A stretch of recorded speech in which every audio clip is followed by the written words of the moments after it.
오늘은 7번 넘어지니 7가지 일어서는 법을 배웁니다 라는 제목으로 말씀 전하겠습니다.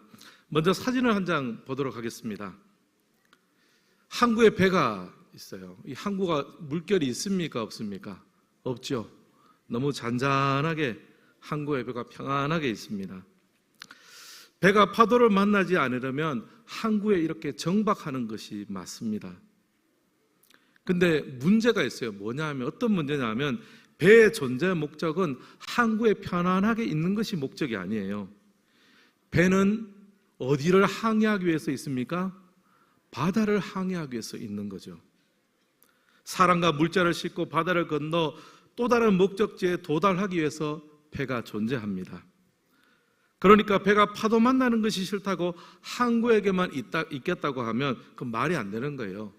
파도가 치고 좀 위험하더라도 바다를 헤치고 나아가는 것이 배의 운명입니다. 여기 결혼하신 분들 상당수 있으리라고 생각하는데 제가 하나 말씀드리겠습니다. 절대 부부싸움 하지 않는 비결이 있습니다. 어떤 비결이겠습니까? 결혼하지 않으면 됩니다. 지금 굉장한 뭐가 있나 싶어가지고 뭐가 있겠습니까?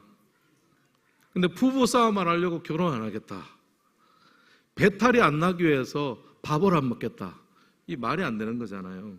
마찬가지입니다. 우리가 인생을 살아간다는 것은요, 수많은 염려와 걱정과 실패와 실수와 이런 것들이 있다는 거예요. 넘어짐이 있습니다. 삶에는 아픔과 상처가 있게 마련입니다. 그것이 인생의 모습이에요. 바다에 파도가 존재하듯이 또 부부간에는 또 염려와 또 오해와 싸움이 존재할 수도 있죠. 마찬가지로 인생에는요, 실수와 실패, 넘어짐이 존재합니다. 그렇다면 중요한 것이 무엇입니까? 중요한 것은 그 실패하고 넘어지는 것 자체가 아니에요. 그건 항상 있으니까. 그럼 진짜 중요한 것은 무엇입니까? 그 실수하고 넘어진 자리에서 다시 일어날 수 있는가 없는가. 이게 이제 어떻게 보면 신앙의 실력인 거예요. 다시 회복하는 것. 어렸을 때 친구들하고 이렇게 싸우다가 주먹 다짐하다가 한 대 맞았는데 누가 싸우면 집니까? 한 대 맞고 코피 터져서 울면 지는 거잖아요. 한 대 맞았는데도 코피 터졌는데 안 울고 있으면 어떻게 돼요? 결국 그 사람이 이기는 거예요. 맷집이 중요한 거거든요. 영적 맷집이 중요한 거예요. 옆 사람과 한번 이렇게 인사하겠습니다. 맷집이 중요합니다. 안 맞을 수가 없어요. 안 넘어질 수가 없어요. 넘어지고 맞고 쓰러지는데 맷집이 중요하잖아요. 다시 일어서면 되는 거예요.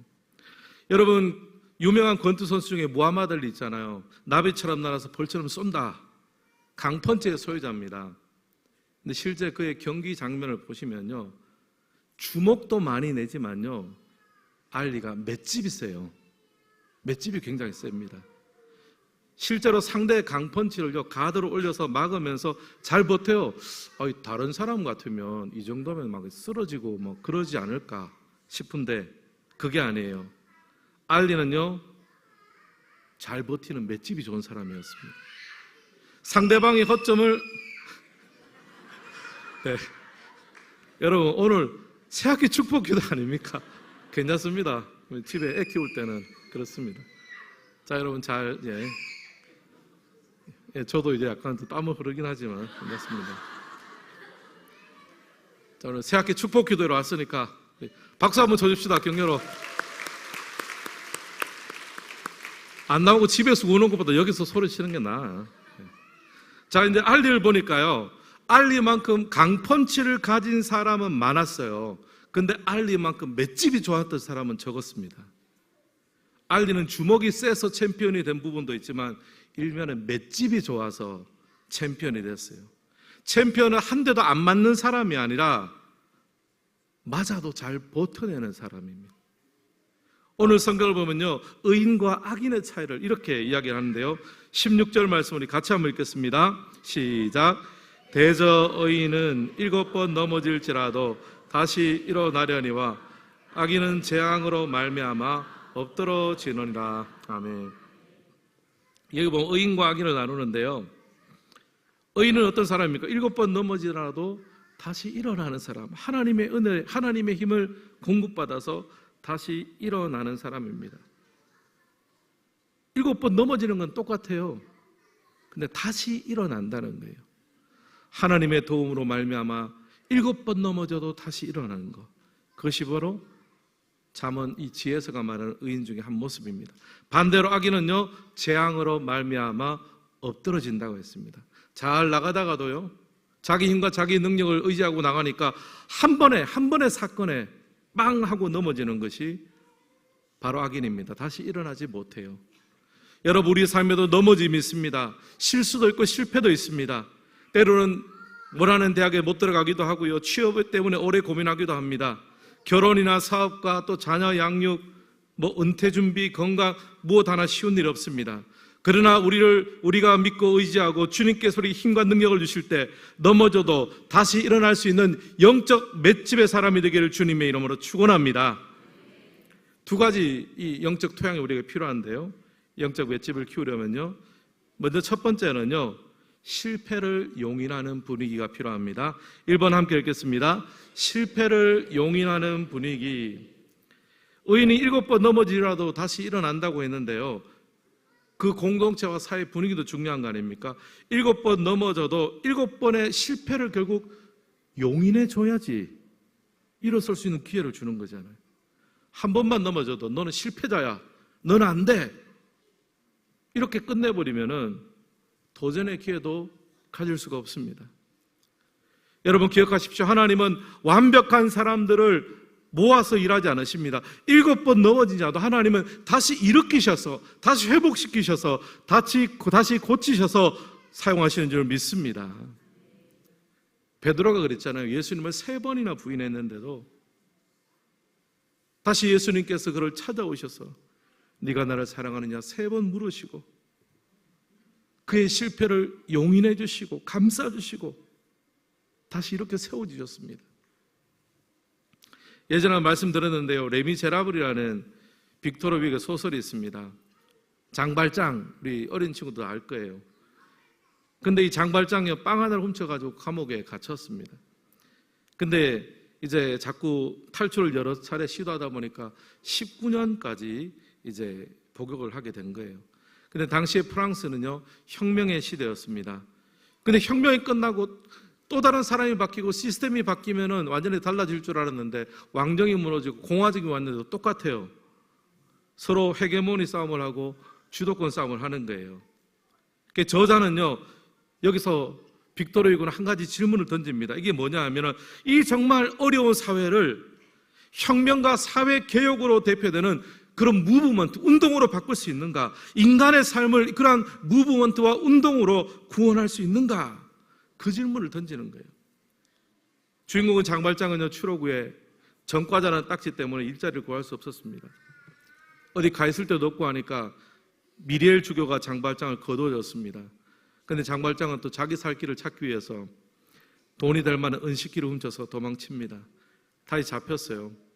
경찰과 함께 주교의 집으로 돌아왔습니다. 근데 거기서 주교는요, 장발장을 고발하지 않습니다.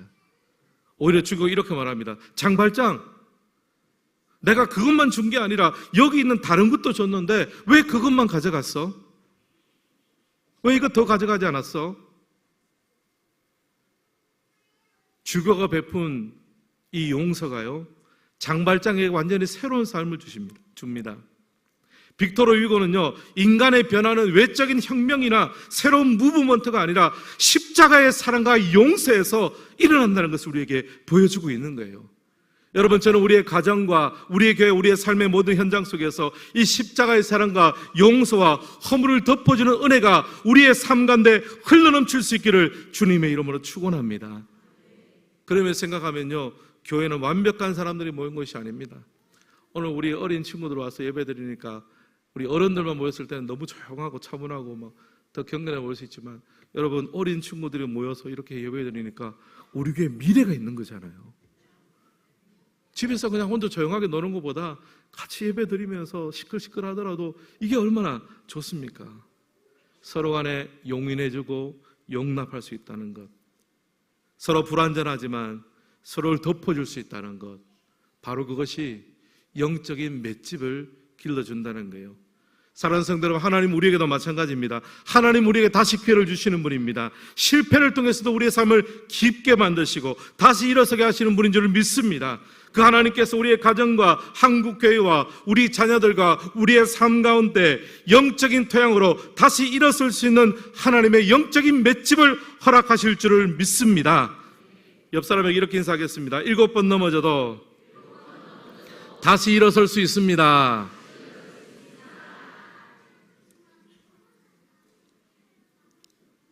정말 그런 것 같아요. 저도 삶을 살짝 돌아보면 내가 잘해서 온 게 아니라 하나님 이렇게 주셔가지고 이렇게 주셨을 때 알겠습니다 하고 예스 하니까 그게 하나님 믿는 삶의 능력이더라고요. 두 번째 우리에게 필요한 영적 토양은요, 실패에서 우리가 자꾸 배워야 됩니다. 2번 함께 읽겠습니다. 실패에서 배우는 자세. 실패 자체가 사람을 망하게 하는 것이 아닙니다. 중요한 것은 실패 이후의 태도입니다. 실패에서 배워야 되죠.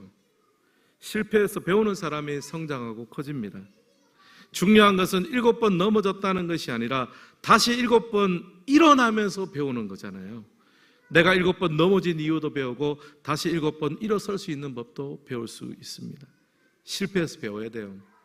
여러분, 제가 요즘에 주일날 어느 본문을 설교하고 있습니까? 사도행전이죠. 가슴이 조마조마했습니다. 모르겠는데 사도행전 설교하고 있는데요. 제가 사도행전을 읽으면서요, 설교하면서 제일 놀란 사람이 있어요. 누구냐 하면요, 베드로예요.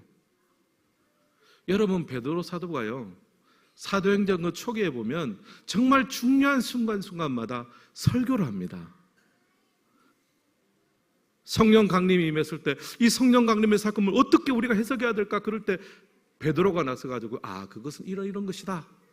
그리고 엄청난 박해가 찾아왔을 때도 이 박해는 하나님의 은혜에서 우리가 이렇게 해석할 수 있어. 베드로가요, 굉장히 중요한 역할을 합니다. 근데 제가 그렇게 생각하는 거예요. 복음서에서 봤던 베드로하고 사도행전에서 봤던 베드로는 너무너무 틀리는 거예요. 복음서에서 만난 베드로는요, 자기 열정을 믿었던 사람입니다. 내가 경험한 나의 열정, 나의 경험, 그게 다라고 생각했습니다. 그런데 자기 열정과 자기의 경험을 넘어서 문제가 딱 부딪히니까 어떻게 돼요? 바로 넘어지죠. 근데 사도행전의 베드로는 다릅니다. 성장했어요. 배웠어요.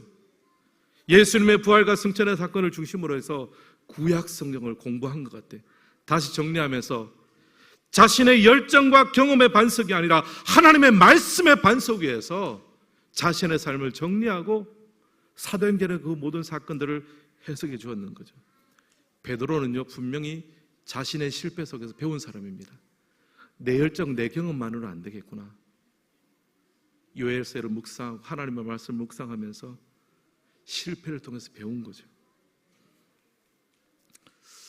제가 여러분, 저런 우리 어린 친구들도 있는데, 저는 원래 여러 신변 잡기를 굉장히 좋아하는 스타일입니다.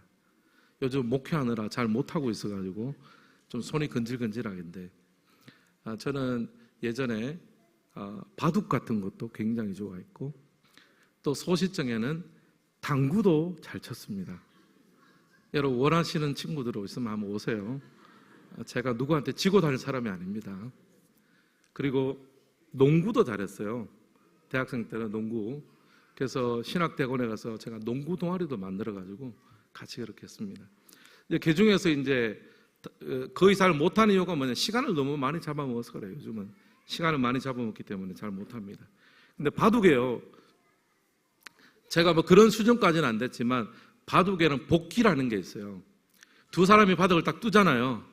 두고 나서 이제 서로 존중해주고 실력을 서로 배우자는 의미에서 복기를 합니다. 뭐냐 하면 두 사람이 다 두고 나서 앉은 자리에서 첫 수부터 마지막 수까지 계속 두는 거예요. 그냥 이제 저희 같은 하수는 잘 이게 도저히 안 되지만 어느 정도 수준에 올라가면 복기가 가능합니다. 첫 수까지 마지막 수까지 다 그대로 두는 거예요. 그러면서 이제 서로 이야기하는 거예요. 이때 이거 안 두었으면 어떨까요? 아니면 저거 뒀으면 좋겠죠. 뭐 이렇게 하면서 서로 간단하지만 서로 도와주고 서로 각자 배우고 끝나는 거예요. 자신의 패착한 수를 배울 수 있다는 거. 야, 내가 여기서 이렇게 썼어야 되는데, 아니면 저렇게 썼어야 되는데, 여러분, 우리가 때로는 넘어지고 실패하고 실수할 수 있습니다.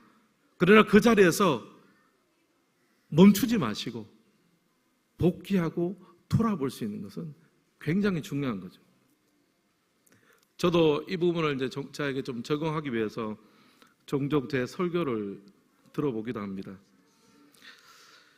저는 사실 제 설교 듣는 게 좀 쉽질 않아요. 여러분 주일날 제 설교 들으면서 목사님 은혜 받았습니다, 뭐 이렇게 굉장히 젠틀하게 잘 또 격려해 주셔서 감사합니다. 근데 제가 제 설교를 들어보면요, 도대체 어디서 은혜를 받으셨지? 이게 하나님이 굉장히 역사하셨네. 도대체 어디서 은혜를 받으셨단 말인가? 그러면서 이제 설교를 들어보면요, 몇 가지 보여. 아, 내가 이때 요게 너무 쉽게 이걸 이야기했구나. 이때는 이거 좀 더 깊이 이 부분을 다뤘어야 되는데, 아이고 그냥 뭐 시간 없다고 아니면 다른 거 한다고 내가 그냥 지나가 버렸네. 복귀를 하면요, 설교가 느는 거거든요. 여러분, 우리가 잘못할 수 있습니다. 넘어질 수 있습니다. 그러나 잘못하고 넘어진 부분을요, 그냥 그대로 방치하지 마시고 반드시 복귀하십시오. 넘어짐 속에서도 배우시고 그 넘어진 자리가 다시 일어난 자리가 될 수 있도록 하나님 앞에 간구할 수 있기를 주님의 이름으로 축원합니다. 오늘 함께 이 예배 자리에 참여하신 우리 성도님들과 우리 다음 세대 우리 어린이 여러분들, 우리가 넘어질 수 있습니다. 실수하고 실패할 수도 있습니다. 그러면 그때 생각하십시오. 나는 교실에 들어와 있다. 이 실패와 넘어짐은 끝이 아니라 배움을 위한 출발점이다. 여러분, 그렇게 마음에 꼭 품으시길 좋겠습니다. 일본에 마지막으로 예화 하나 드리겠습니다. 일본의 킨즈키라는 예술이 있대요. 이게 뭐냐 하면 도자기 공예의 일종입니다. 보통 도자기가 깨지면 버리잖아요. 근데 킨즈키 예술은요, 깨진 부분을 드러나게 수리를 한대요. 아름답게 승화시키는 거죠. 금가루를 섞은 오칠을 해서 이어붙입니다. 그러면 그릇에 금빛 균열이 남는다는 거죠. 근데 기존보다 더 비싼 작품이 된다는 거예요. 깨진 흔적을 숨기는 것이 아니라 드러낼 때 그 그릇에 스토리가 된다고 합니다. 저는 우리의 삶도 마찬가지로 생각합니다. 때로는 우리의 삶에 염려도 있고 넘어짐도 있고 실패도 있습니다. 지워버리고 싶지만 하나님은 다르게 일하십니다. 그 시간들을 통해서 성장케 하시고 또 누리게 하시고 성숙한 사람으로 우리를 만들어 주십니다. 여러분, 오늘 우리가 살아가면서 이 은혜를 붙들게 하시고 하나님 어떠한 자리에서도 성장하고 넘어진 자리에서도 배울 수 있는 우리가 되게 하여 주시옵소서. 그 기도하시기를 주님의 이름으로 축원합니다. 오늘 말씀을 마무리하겠습니다. 영적 맷집을 좀 키웠으면 좋겠습니다. 7번 넘어지면서 7번 일어서는 법을 배웁시다. 그리고 그러기 위해서 실패를 서로에게 용인해주는 토양을 가지고 또 실패여서 나도 열심히 배우고, 그래서 7번 넘어진 사람으로 남지 말고 7번 다시 일어난 사람으로 기록될 수 있기를 주님의 이름으로 축원합니다.